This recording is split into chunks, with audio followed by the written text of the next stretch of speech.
Cost क्या थी asset की? 5 लाख। पहले साल में इसको डेप्रिशिएट किया 32%।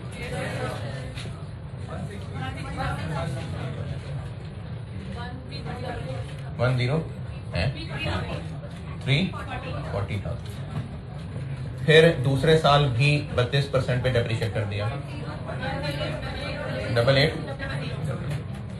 बाकी रह गया 2, 3, 1।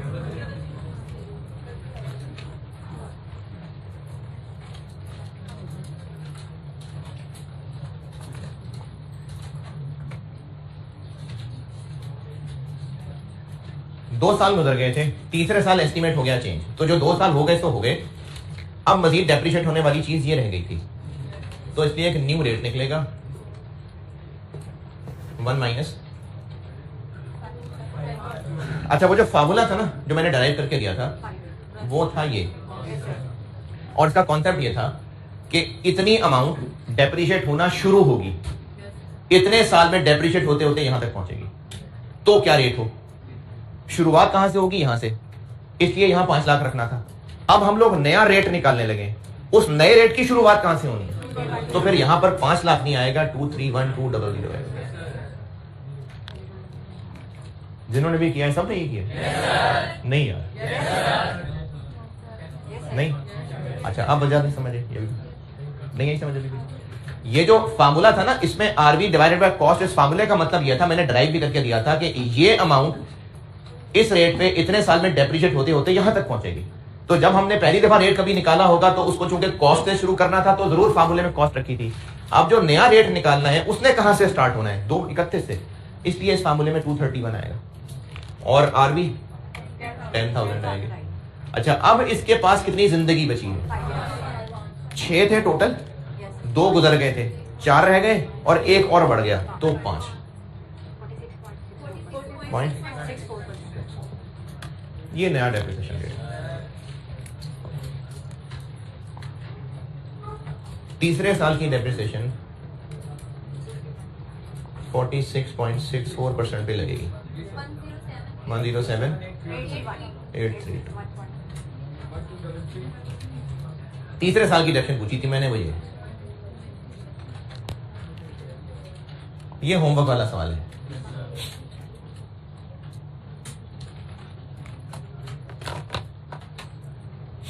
कल जो मैंने यहां अंग्रेजी लिख के दी थी कि अब हम ऑनवर्ड क्या करेंगे, उसमें मैंने कहा था कि अब हम करेंगे ये कि नेट रिमेनिंग बुक वैल्यू को रिमेनिंग लाइफ पे चलाएंगे। तो अगर आपको इससे इतनी बात समझ आ रही है जो कर रहे हैं तो ठीक है, नहीं तो आप मजीद लिख लेना कि जितने भी हमने डेप्रिसिएशन के फार्मूले पढ़े थे, अब से ऑनवर्ड जब वो फार्मूले दोबारा लगेंगे तो कॉस्ट की जगह बुक वैल्यू आ जाएगी और यूजफुल लाइफ की जगह रिमेनिंग लाइफ आ जाएगी। तो चाहे वो स्ट्रेट लाइन हो चाहे रिड्यूसिंग बैलेंस हो, कॉस्ट की जगह रिमेनिंग बुक वैल्यू और टोटल यूजफुल लाइफ की जगह रिमेनिंग लाइफ।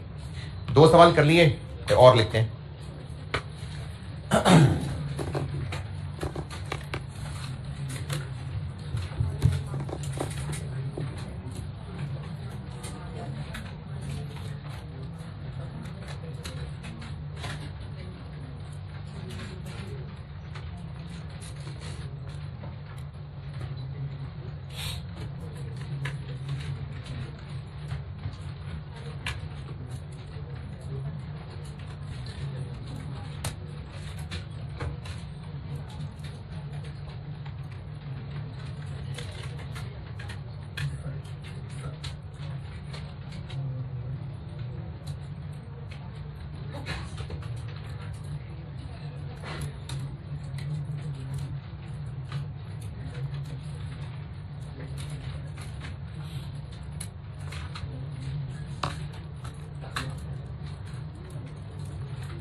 ये नोटेड? इसमें बताइए कोई सवाल पूछना है तो नहीं, चलें अगला सवाल लिखिए। Cost of asset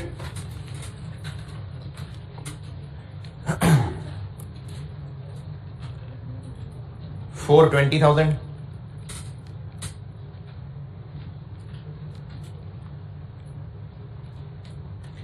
cost of asset 4,20,000, residual value 20,000, 20,000। Initial estimate of useful life, initial estimate of useful life 8,000 units, 8,000 units.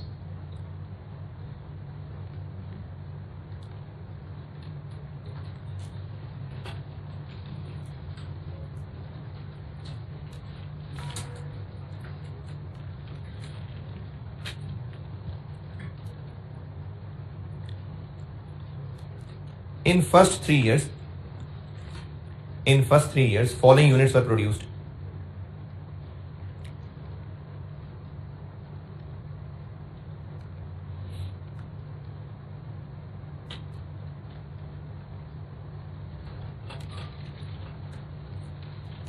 Year 1 में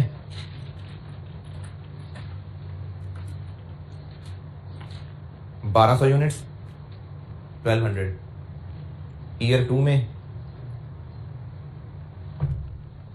1000 यूनिट्स और ईयर 3 में 900 यूनिट्स। ईयर 1 में 1200, ईयर 2 में 1000, ईयर 3 में 900। इतने यूनिट्स अब तक प्रोड्यूस हो गए थे। During year 4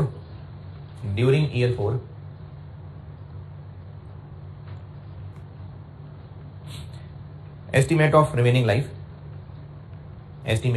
remaining life was reduced to TO2 2 years 2000 units 2000 units during year 4. Remaining estimate of remaining life was reduced to those 2000 units, reduced to TO2 2000 units।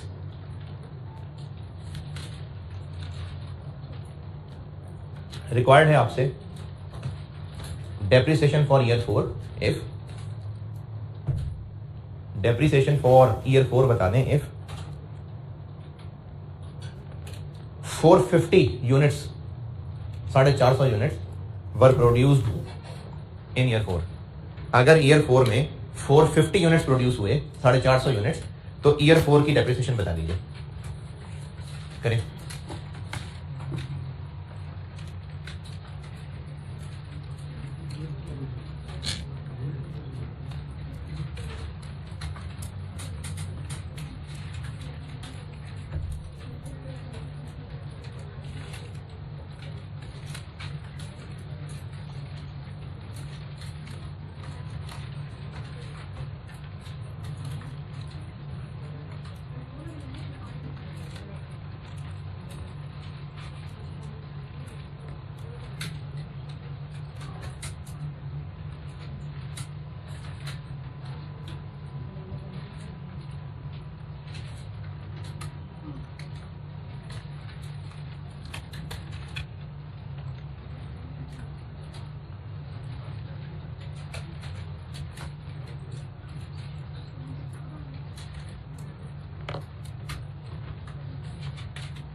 एकदम करता हूँ।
हाँ जी,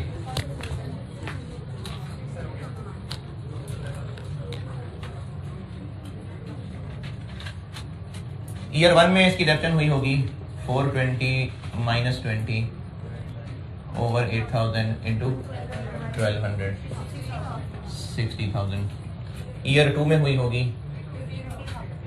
50,000 और ईयर 3 में हुई होगी 45,000। यानी 3 साल में डेप्रीशिएट हो चुका था 155, ये डेप्रीशिएट हो चुका था। बाकी इसकी नेट बुक वैल्यू रह गई हुई थी 420 माइनस 155 265। ये इसकी रिमेनिंग बुक वैल्यू रह गई हुई थी। यहां तक कोई इख्तलाफ परेशानी के लिए। ईयर 4 की डेप्रिसिएशन कैलकुलेट करते हुए अब हम फार्मूले में कॉस्ट की जगह 265,000 रख देंगे और डिवाइडेड बाय 8,000 की बजाय रिमेनिंग लाइफ रख देंगे। अच्छा, रिमेनिंग लाइफ मैंने ये नहीं कहा was reduced by 2000, reduce to यानी बस रिमेनिंग 2000। अगर मैं रिड्यूस्ड बाय 2000 कहता 6000 नहीं 2900 रह जाती। कैसे? ये कितनी होगी 31। 8,000 में से 31 यूनिट्स बन गए, बाकी रह गए थे। अगर मैं कहता कि रिमेनिंग लाइफ रिड्यूस हो गई बाय 2000 तो इसका मतलब है कि अब रिमेनिंग रह गई होती 2900। ये टू और बाय के फर्क को ध्यान से देखना है आपने। मैंने अगर सवाल में लिखवाया होता कि रिड्यूस्ड बाय 2000 तो फिर वो ऐसे सवाल होता, क्योंकि हमने अब जब एस्टीमेट के बाद डेप्रिसिएशन कैलकुलेट करनी है, कॉस्ट की जगह बुक वैल्यू आ जाएगी और लाइफ की जगह रिमेनिंग लाइफ आ जाएगी। तो रिमेनिंग लाइफ अगर मैंने इसमें रिड्यूस टू कहा है तो 2000 ही रिमेनिंग है, और अगर मैंने रिड्यूस्ड बाय 2000 कहा होता तो फिर ये रिमेनिंग लाइफ होती। फिर यहां पर मैं 2900 लिखता, 2900 नहीं। और ईयर 4 में बनाए हैं 450 55 1। ये ईयर 4 की तरफ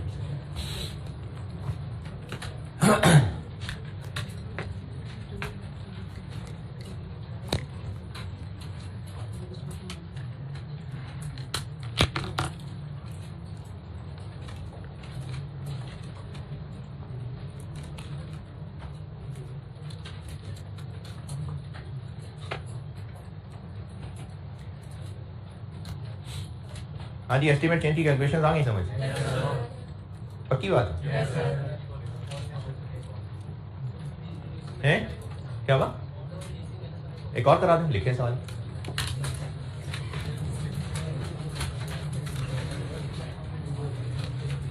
यार ये बोर्ड की सैर स्लो स्लो कराना जरा।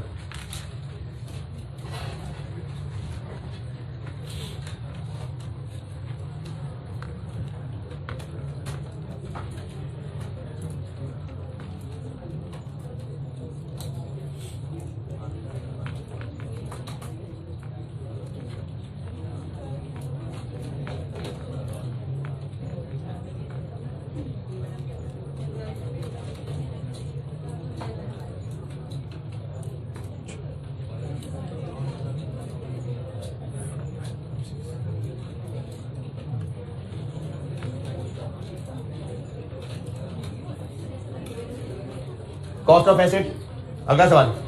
कॉस्ट ऑफ एसेट अभी नोट कर रहे हैं तो मैं रुक जाता हूं। नोट कर रहे हैं? हाँ हाँ, ये जो सामने है ये कर लिया। चलिए अगला सवाल। Cost 450,000, 4.5 lakh. RV 30,000, 30,000। Useful life 7 years।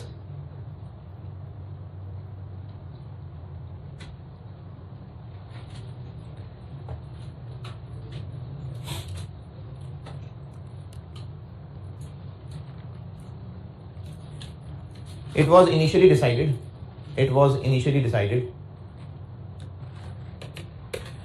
to use straight line method.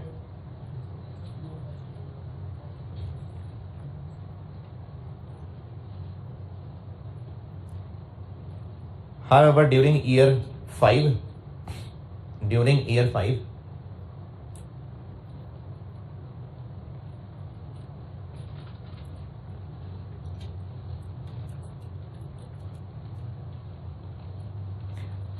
Due to change in benefit pattern during year 5, due to change in benefit pattern management decided to use reducing balance method. Management decided to use reducing balance method. Year 5 की depreciation बताएं, year 5 की depreciation बताइए।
पहले जब straight नहीं था तो एक साल की डेप्रिसिएशन हुआ करती थी 450 माइनस 30 बाई 7 60,000।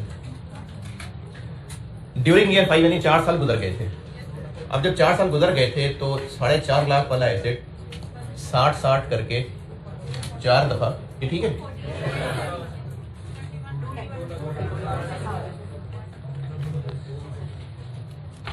हर साल एक जैसी थी ना, तो मैंने इनटू 4 कर दिया, इतनी बुक वैल्यू रह गई थी। अब एसेट के लिए हमने डेप्शन मेथड बदल लिया, तो फिर रिड्यूसिंग बैलेंस है तो रेट निकालना पड़ेगा। 1 माइनस 4 साल गुजर गए थे तो 3 रह गए थे, आरबी 30, और अब ये रेट किस पे लगाना शुरू करना है? कमाल हो गया यार, जबरदस्त। 40.7 47.72 है।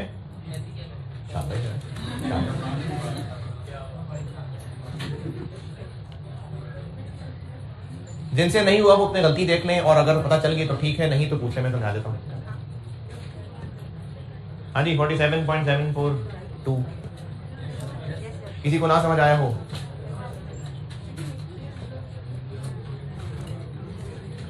कमाल हो गया यार, मैं बहुत काबिल बच्चे हैं आप, मुझे बहुत खुशी हो रही है। मैं वरना मुझे बड़ा खौफ सा आ गया। आप तो वो कौम है जो एफएससी भी ऐसे ही आ गए हैं। एफएससी में अरे कहाँ पढ़ा था यार, कितने ऐसे तो क्लासेस बंद।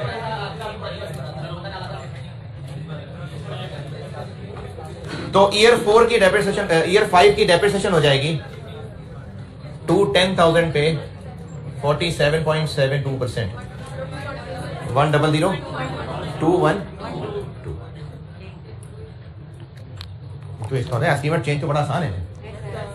चले फिर इसमें थोड़ी सी मुश्किल डाल देता हूं मैं। अभी तक जितने सवाल किए ना, मैं उसमें आपको बता रहा था कि during year 3, during year 4, during year 5, और उसके लिए पहले सवाल में कहा था कि इसका मतलब है कि पहले ही दिन। अब इसको थोड़ा सा कॉम्प्लिकेटेड करते हैं।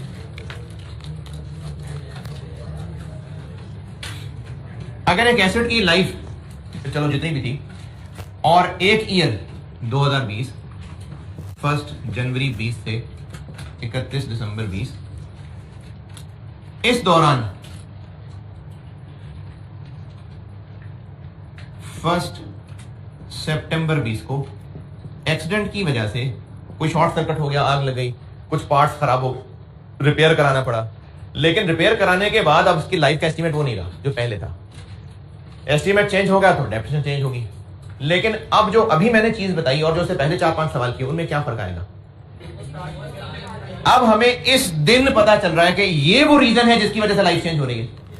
तो फिर जो इससे पहले सब हंसी खुशी रह रहे थे, इस अरसे की डेप्रिसिएशन वही पुरानी वाली, और अब से ऑनवर्ड फिर नई डेप्रिसिएशन चलाएंगे। ये फर्क पड़ेगा। यानी 2020 की डेप्रिसिएशन को 2 टुकड़े करने पड़ेंगे। पहले 8 महीने पुराने वाले एस्टीमेट्स के मुताबिक, और अगले 4 महीनों के लिए ये वाला काम करना पड़ेगा, और आइंदा साल तो फिर यही चलेगा। लेकिन चेंज क्या आया कि अब हमें ये जो एस्टीमेट चेंज वाला काम है, ये किसी साल के दरमियान में कहीं लगाना पड़ रहा है, तो उस साल में फिर महीनों का हिसाब रखना पड़ेगा। ये अब एक चीज डिफरेंट कर दी मैंने कि जिस साल में चेंज हो रहा है, अभी तक जो सवाल किए थे उनके पहले दिन चेंज हो रहा था, अब कुछ महीनों के बाद है। तो उसका तरीका फिर क्या है कि उस दिन से पहले पुरानी डेप्रिसिएशन, उस दिन के बाद नई डेप्रिसिएशन। अब इसमें लिखने वाली बात क्या है? उसमें लिखने वाली बात आपकी ये है कि अगर कोई ऐसा इंसिडेंट जिसकी वजह से एस्टीमेट चेंज हो रहा है, उसकी आपको कोई डेट बता दी। अगर कोई ऐसा इंसिडेंट जिसकी वजह से एस्टीमेट चेंज हो रहा है, फॉर एग्जांपल एक्सीडेंट, उसकी आपको डेट बता दी, तो फिर उस डेट से पहले पुरानी डेप्रिसिएशन और उस डेट के बाद नई डेप्रिसिएशन। अगर कोई ऐसा इंसिडेंट जिसकी वजह से एस्टीमेट में चेंज आ रही है, फॉर एग्जाम्पल एक्सीडेंट, अगर कोई ऐसा इंसिडेंट जिसकी वजह से एस्टीमेट में चेंज आ रही है, फॉर एग्जाम्पल एक्सीडेंट, वो किसी एक डेट के साथ मेंशन कर दिया, तो अब उस डेट से पहले पुराने एस्टीमेट्स की डेप्रिसिएशन, और उस डेट से ऑनवर्ड फिर नए एस्टीमेट्स की डेप्रिसिएशन।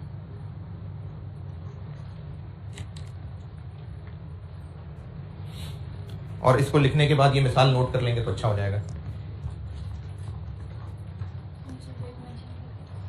मैं दोबारा बता रहा हूं, अगर कोई ऐसा इंसिडेंट जिसकी वजह से एस्टीमेट चेंज हो रहा है, फॉर एग्जांपल एक्सीडेंट, कोई मेजर ब्रेकडाउन हो जाता है, कोई शॉर्ट सर्किट, कुछ ऐसा हादसा हो जाता है, कोई गवर्नमेंट का रूल आ गया, कुछ ऐसा हुआ जिसकी वजह से एस्टीमेट चेंज हो रहा है, और उसकी डेट भी बता दी, तो फिर उस डेट से पहले पहले पुरानी डेप्रिसिएशन, उस डेट के बाद नई डेप्रिसिएशन है जी। हो सकता है चेंज हो जाए, बिल्कुल है जी जी। हाँ हाँ बिल्कुल। तो अब जब हम नया एस्टीमेट, अब जब हम नई कैलकुलेशन करेंगे तो उसमें नई आरबी ले रहे होंगे। अभी जैसे अब तक कर रहे थे, बीच में एक दो सवाल मैंने किया ना जिसमें आरबी चेंज थी, तो हाँ एस्टीमेट चेंज के बाद नई आरबी ले लेंगे।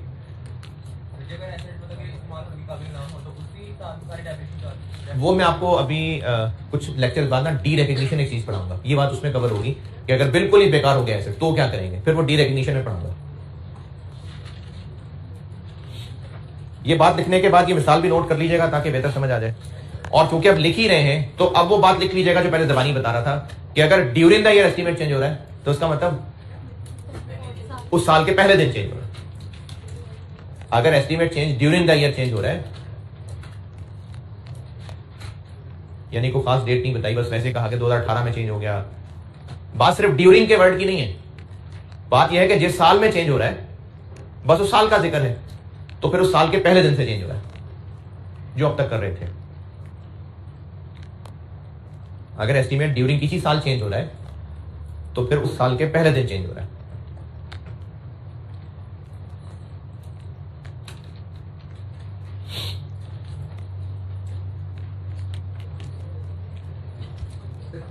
जी हाँ, एसेट खरीदने की अगर डेट ना बताई हो तो बस फिर पहले दिन, ये निकाला ड्यूरिंग 19 खरीदा है तो वो पहले दिन खरीदा है। हाँ 1 जनवरी दिन देंगे।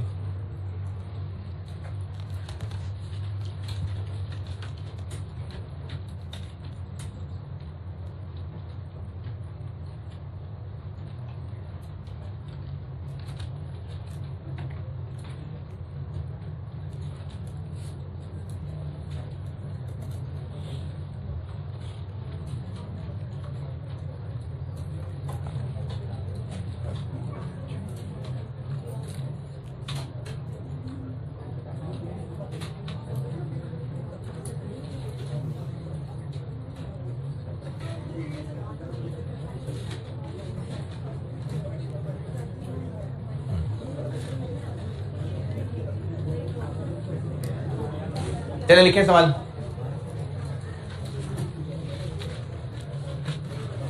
Cost of machine, cost of machine, cost of machine 5,05,000। Initial estimate of useful life, initial estimate of useful life 8 साल, 8 years। Residual value 20,000, 20,000 residual value है। स्ट्रेट लाइन मेथड है।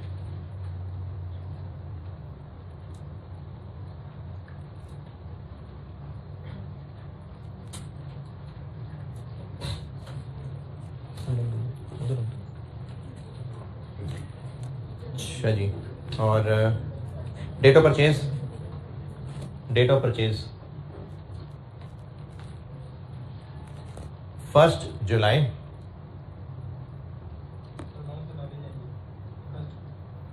जाते हुए आप लोग ये रूम से टेस्ट कलेक्ट करते जाइएगा, जो पहला टेस्ट था। डेट ऑफ परचेज है जी 1 जुलाई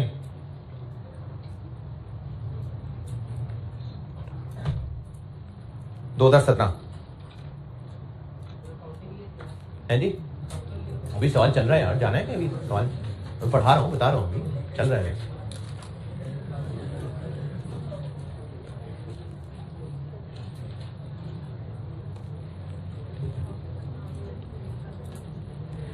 अकाउंटिंग ईयर जुलाई से जून है, अकाउंटिंग ईयर जुलाई से जून।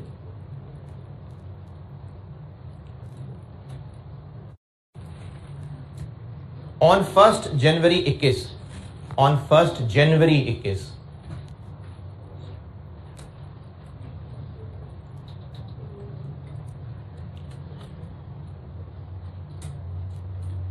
as a result of a major breakdown, as a result of a major breakdown.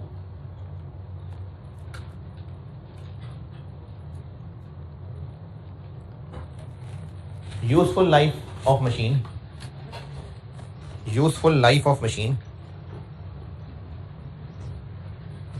was reduced by 2 साल, 2 years.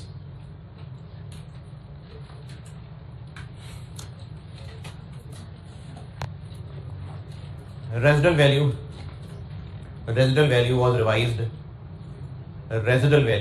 was revised to nil, 0. आपसे रिक्वायर्ड है अभी depreciation expense for the year ending 30 June 2021. Depreciation expense बता दीजिए for the year ending 30 जून 2021. करें.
Remaining 6 रहते हैं। Dates के साथ फिर देखो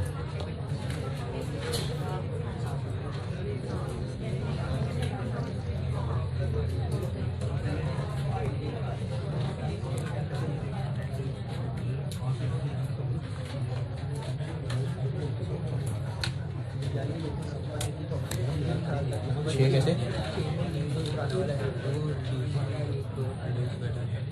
तो अब चेंज के बाद फिर से पूरे साल 8 कितने, क्या रिमेनिंग 6 रहते हैं? रिमेनिंग, हाँ तो रिमेनिंग 6 रह गए। रिमेनिंग अभी भी 6 साल रहते हैं। फिर से गौर करो, डेट्स पे भी गौर करो। 2.5 ठीक है, शाबाश।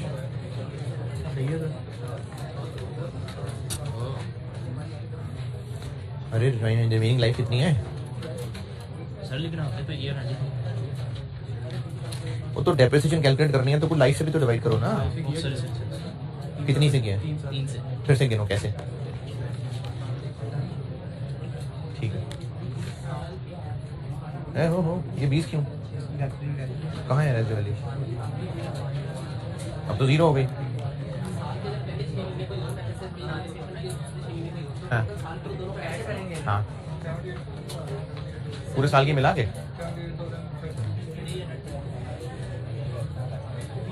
5 कैसे भाई? 17 से 21 वो तो टोटल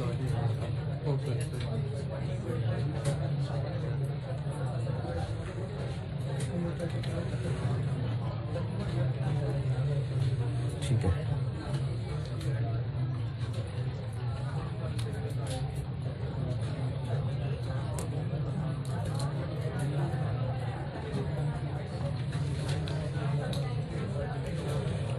ये क्या कर रहे हो? नहीं तो मैंने कहा रिड्यूसिंग बैलेंस से करनी है।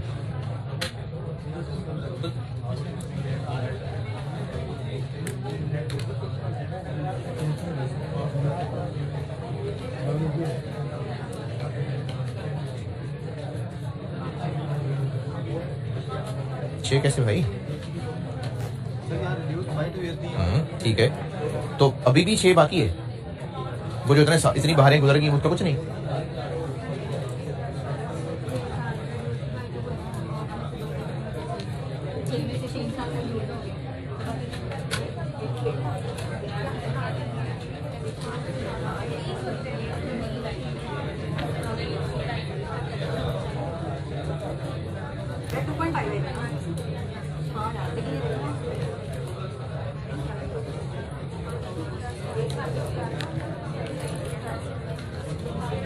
चले इधर देखें। रिमेनिंग लाइफ अक्सर लोगों को मैंने देखा वो 6 साल ले रहे हैं। भाई 6 साल किस वजह से ले रहे हैं? 8 में से 2 कम हो गए तो अभी भी मजीद 6 थोड़ी बाकी है। वो जो इतने साल बीच में गुजरे थे तो 6 थोड़ी रह जाएगा। 2017 जुलाई में खरीदा था, 2018, 2019, 2020 ये पूरे तो खैर खैरियत से गुजर गए।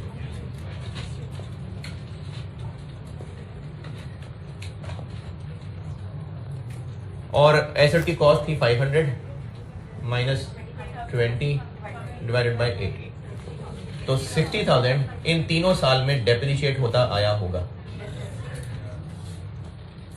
अब आते हैं 2021 में। इधर हुआ है एक्सीडेंट मिड में, 1 जुलाई 20 से लेके 30 जून 21। यहां 1 जनवरी 21 को एक्सीडेंट हुआ है। तो ये जो पहले 6 महीने हैं ये तो पहले जैसा ही चलेगा, यानी जो हर साल 60 हो रहा था तो 30 हो जाएगा। 30 ओके? नहीं सारे 30,000 सब ओके? यार माशाल्लाह कितने लाइक बच्चे हैं यार।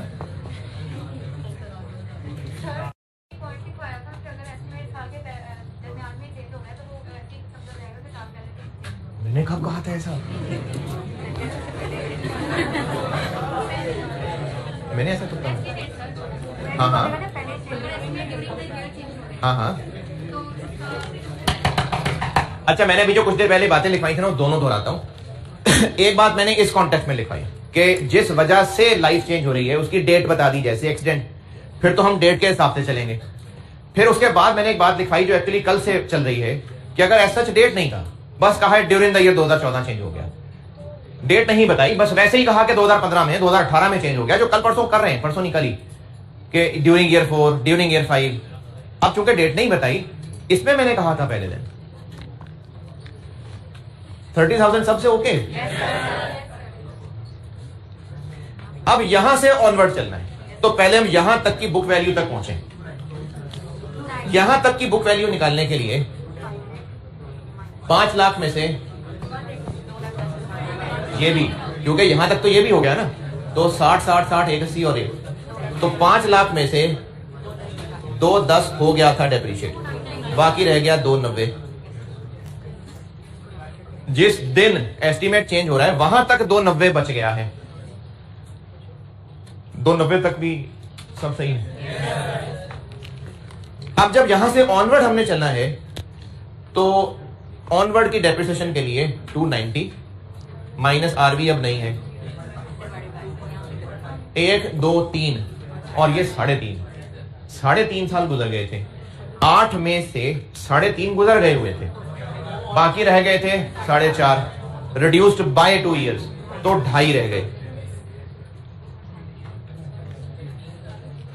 8 में से 3.5 तो गुजर गए हुए ना यहां तक, 8 में से 3.5 गुजर गए, 2 और कम हो गए, तो बाकी 2.5 रह गए। 2.5। अच्छा, अब जो हम इस जो नीला नीला लिखा हुआ है सर, चूंकि नीचे 2.5 लिखा हुआ है, यानी आधा साल साथ आ गया, तो इस फार्मूले का आंसर ऑटोमेटिकली 6 महीने की डिडक्शन आ जाएगा। नहीं, चूंकि डिवाइडेड बाय 2.5, क्या 2.5 ईयर्स किया हुआ है, तो आंसर भी डेप्रिसिएशन 1 ईयर की निकलेगा। हमें ये चाहिए अभी into 6/12। तो 2021 के पहले 6 महीने की डेप्रिसिएशन 30 और अगले 6 महीने की 58,000।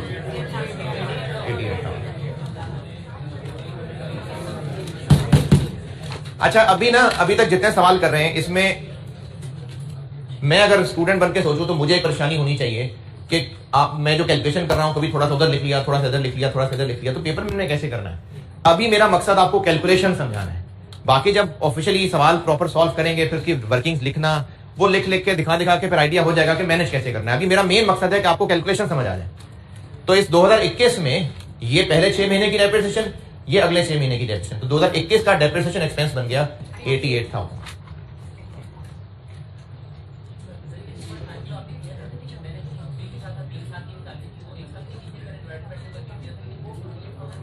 आपने क्या किया, किस 3 क्यों किया?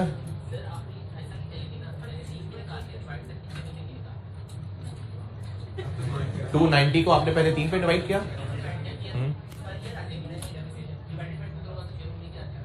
ठीक है, फिर कितना हो गया? क्या इन्होंने डिवाइड बाय 2 किया? ये जो अभी इस वक्त काम किया आ गया। अच्छा चलो, ये कर लिया ना, 2 से डिवाइड हो गया, 2 से डिवाइड हो गया, चलो 4 8, ठीक है। सेम कैसे होना चाहिए था? मैं 2.5 से डिवाइड कर रहा हूं, 3 से डिवाइड कर रहा हूं, तो फर्क आएगा ना, सेम थोड़ी आएगा। जो आपने 2 से डिवाइड किया है ना, वो ये है, ये 2 से डिवाइड करना है, इंटू 6/12, मतलब आधा कर रहे हैं ना हम। तो आप 2 से डिवाइड तो ये कर रहे हैं, लेकिन 2.5 की बजाय 3 से डिवाइड कर रहे हैं, तो आंसर तो फर्क ही आना है। 88,000 ओके, चलो जी, माशाल्लाह।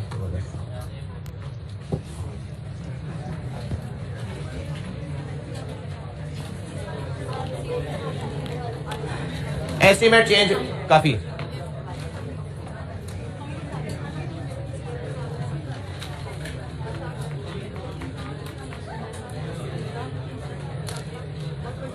दूसरी चीज मैंने लिखी थी,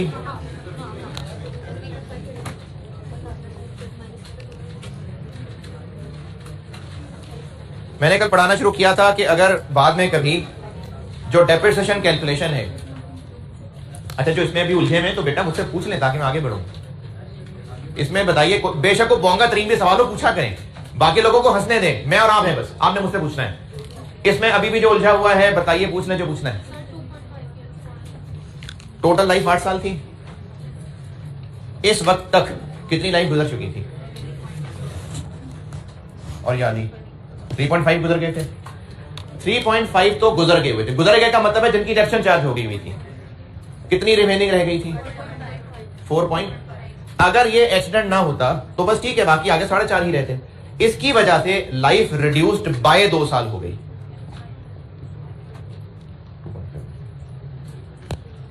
और पूछें भी, जो पूछना है।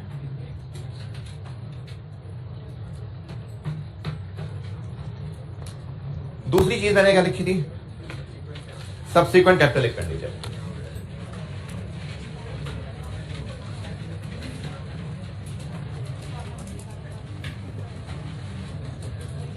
एक मैंने एस्टीमेट चेंज लिखा था, उसके बाद सब्सिक्वेंट कैपिटल एक्सपेंडिचर लिखा था।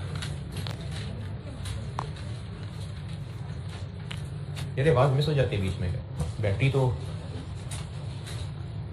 ये रेड है। ये रेड होनी चाहिए या नहीं होनी चाहिए?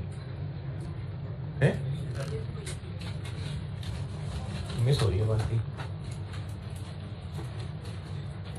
सब्सिक्वेंट कैपिटल एक्सपेंडिचर, इसमें डेप्रिसिएशन का क्या करना है वो बाद में बताता हूं। पहले कैपिटल एक्सपेंडिचर नहीं, पहले सब्सिक्वेंट एक्सपेंडिचर वाली बात समझा लो, फिर डेप्रिसिएशन की कैलकुलेशन में आते हैं। सब्सिक्वेंट एक्सपेंडिचर यानी एसेट को एक बार खरीद के वर्किंग कंडीशन में ले आए।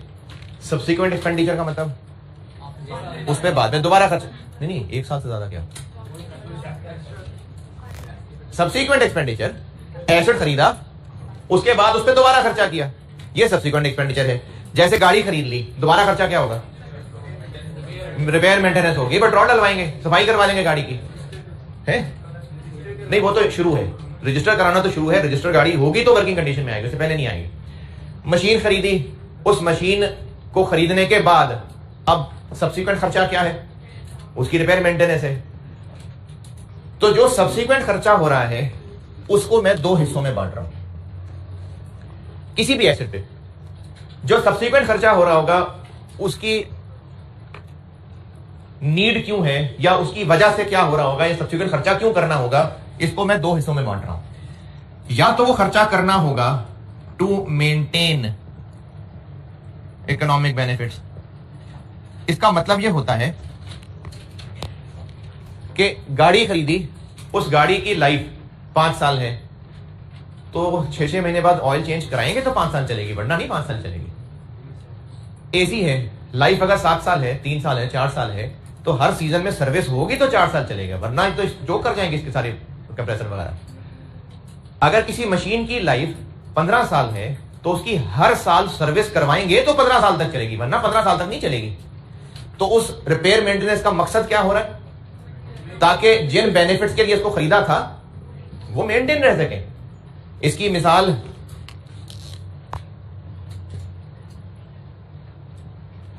Repairs and maintenance.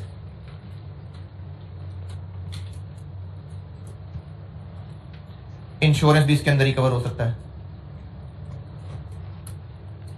अगर खर्चा इसलिए किया ताकि वो एसेट बस अपनी लाइफ पूरी कर जाए, क्योंकि अगर ये साथ साथ नहीं करेंगे फिर नहीं लाइफ पूरी होनी उसकी, तो या तो खर्चा करने का ये मकसद था, तो इस खर्चे का क्या करना है यहां लिखूंगा, वहां नजर नहीं आएगा, यहां लिख दूंगा, लेकिन इसके नीचे मैं बताऊंगा, ये शाख के नीचे फल लगाऊंगा कि इसका करना क्या है। खर्चे का मकसद या तो ये था कि जिन बेनिफिट्स के लिए एसेट खरीदा था वो मेंटेन हो सके, लाइफ मेंटेन हो सके, मिसालें रिपेयर मेंटेनेंस, इंश्योरेंस। इस खर्चे का क्या करना है वो यहां लिखूंगा। या फिर खर्चा इसलिए किया था, अच्छा ज्यादा नॉर्मली ही हुआ करेगा, ये कभी कभी होगा, या फिर खर्चा इसलिए किया था जैसे बिल्डिंग खरीदी, उस बिल्डिंग पे सब्सिक्वेंट खर्चा क्या होगा, हर साल पेंट करा लेते होंगे, सफाई करा लेते होंगे, ये इसलिए है ताकि बिल्डिंग अपनी लाइफ मेंटेन कर सके। हर साल पेंट नहीं कराएंगे, पेंट उतरेगा, सीमेंट जो है उसके अंदर दरारें पड़ती जाएंगी, पानी बीच में घुसेगा, फिर उसके अंदर जो दीवारें कमजोर होती जाएंगी, जो अंदर सरिया गुदंग लगना शुरू हो जाएगा। तो मेंटेनेंस करानी जरूरी है, तो ही जाके बिल्डिंग 20 साल चलेगी। लेकिन अगर इसी बिल्डिंग में एक फ्लोर और बना लें तो जितने बेनिफिट्स उस बिल्डिंग से मिलने थे इस खर्चे को करने से बढ़ जाएंगे ना। कॉलेज की मिसाल ले लेते हैं, होटल, हॉस्पिटल, अगर एक फ्लोर और बना ले तो बेनिफिट्स और हो सकते हैं, ये और क्लासेस हो जाएंगी, हॉस्पिटल है तो और रूम्स बन जाएंगे, होटल है तो और रूम्स बन जाएंगे। खर्चे का मकसद अगर तो मेंटेनेंस करना था तो उस खर्चे का क्या करते हैं वो यहां लिखूंगा, और अगर खर्चे का मकसद टू इनहेंस या इंप्रूव इकोनॉमिक बेनिफिट था तो उस खर्चे का क्या करना है फिर वो यहां बताऊंगा। इसकी एग्जांपल्स में आ गया अपग्रेडेशन,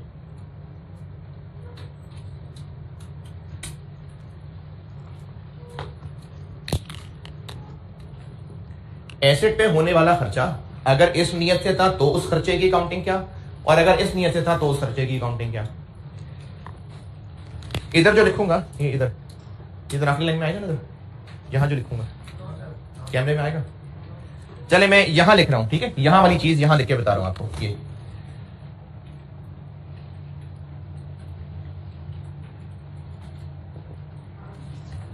इस खर्चे की अकाउंटिंग क्या होनी चाहिए, मेंटेनेंस एक्सपेंस होना चाहिए, तो it is recognised as an expense.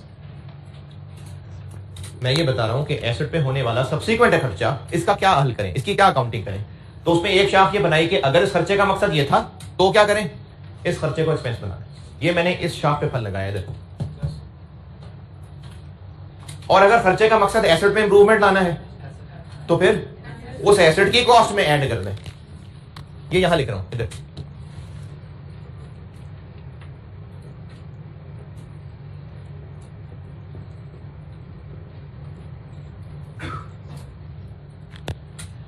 इसके लिए कैपिटलाइज करने का वर्ड यूज होता है कि हमने खर्चे को कैपिटलाइज कर दिया, कैपिटल एक्सपेंडिचर, कैपिटलाइज कर दिया का मतलब है कॉस्ट ऑफ एसेट में शामिल कर दिया। तो अगर खर्चे का मकसद एसेट को जस्ट मेंटेन करना था मिसालें, तो उसको एक्सपेंस बनाया जाता है, और अगर एसेट को इंप्रूव करना था तो उसको एसेट की कॉस्ट में ऐड कर दिया जाता है। यानी ये खर्चे होंगे तो एंट्री क्या होगी, इन नामों के साथ एक्सपेंस डेबिट हो जाएगा, कैश क्रेडिट हो जाएगा। ये खर्चा होगा तो एसेट डेबिट और कैश क्रेडिट, यानी ये एसेट ही में डेबिट हो जाएगा।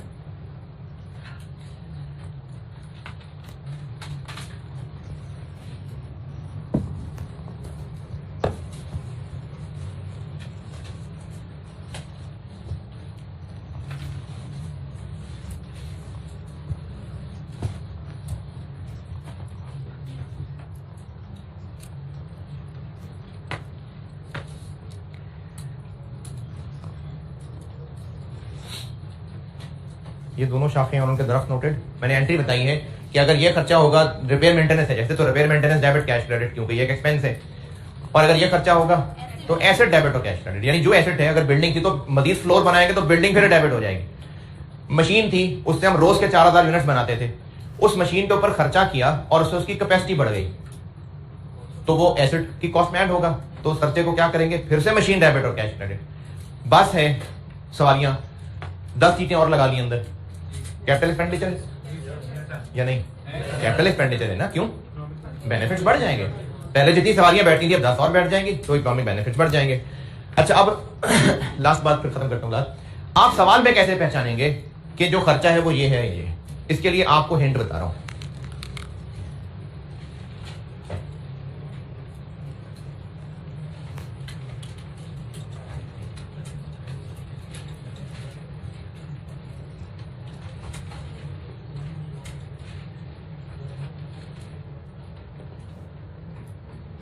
कैपिटल एक्सपेंडिचर को ना कैपेक्स भी कहा जाता है, ये मशहूर एब्रीविएशन है इसकी, कैपेक्स, कैपेक्स, CAPEX, कैपेक्स। तो कुछ आपको टिप्स बता रहा हूं कि आप एग्जाम क्वेश्चन में कैसे पहचानेंगे कि जो खर्चा बताया गया है वो एसेट की कॉस्ट में ऐड होने वाला है या नहीं।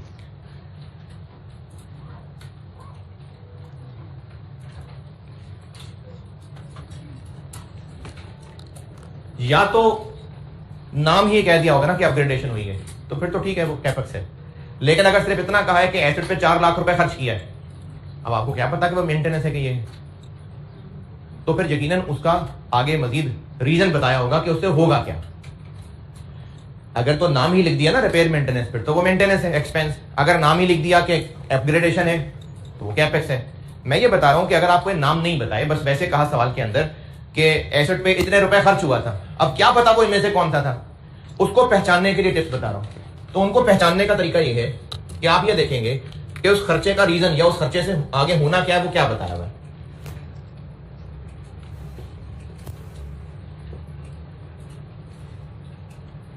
तो उसकी निशानियां ये हैं, उसकी निशानियां ये हैं कि आपको लिखा मिलेगा कि इस खर्चे की वजह से यूजफुल लाइफ बढ़ गई। आपको लिखा मिला कि एसेट के ऊपर 2 लाख रुपए खर्च किए, उसकी वजह से उसकी लाइफ 2 साल और बढ़ जाएगी। तो इसको क्यों माने कैपेक्स? क्योंकि लाइफ बढ़ेगी तो बेनिफिट्स बढ़ जाएंगे। हो सकता है आपको सवाल में लिखा मिले कि एसेट पे खर्चा किया तो उससे उसकी कैपेसिटी बढ़ गई। क्यों माने इसको हम कैपेक्स?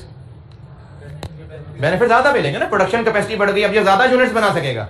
बिल्डिंग की मिसाल दी, एक फ्लोर बना लिया, कैपेसिटी बढ़ गई और क्लासेस बन सकेंगी।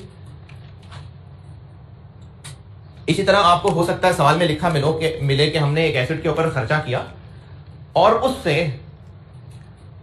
उसकी एफिशिएंसी बेहतर हुई, यानी मशीन के डिजाइन में कुछ चेंजेस की। अब उससे क्या होगा कि वो मशीन जो पहले एक यूनिट 40 रुपए में हमें बना के देती थी, अब वो 25 में बना दिया करेंगे, यानी कॉस्ट सेविंग्स हो जाएंगी।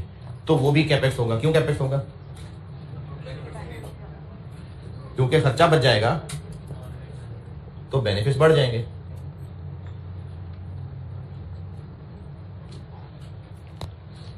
हो सकता है आपको सवाल में लिखा मिले कि मशीन में कराई है चेंजेस, अब जो प्रोडक्ट बनेगा वो अच्छी क्वालिटी का बनेगा, वो हम ज्यादा महंगा बेच पाएंगे। पहले प्रोडक्ट की क्वालिटी हल्की होती थी, तो बेनिफिट्स बढ़ेंगे। हाँ, product quality is improved and sale price is increase. Sale price ना भी इंक्रीज हो तो भी कोई मसला नहीं, क्वालिटी बढ़ रही है तो बेनिफिट्स बढ़ेंगे, वैसे सेल्स बढ़ जाएंगे। ये मैंने कुछ निशानियां बताई हैं, ये मैंने कुछ निशानियां, कुछ टिप्स बताई हैं कि क्या पढ़ाने क्या हो रहा है, कि सवाल में जो एसेट पे खर्चा हुआ तो आप लोग कैसे पहचानेंगे कि वो ये खर्चा है कि वो खर्चा है। तो मैंने कहा कि अगर तो उसका रीजन बताया और उससे ये फायदे नजर आ रहे होंगे तो फिर वो कैपिटल एक्सपेंडिचर। तो इस तरह से भी पहचान सकते हैं। मैं बहुत टाइम लग गया। ठीक है, अल्लाह हाफिज़।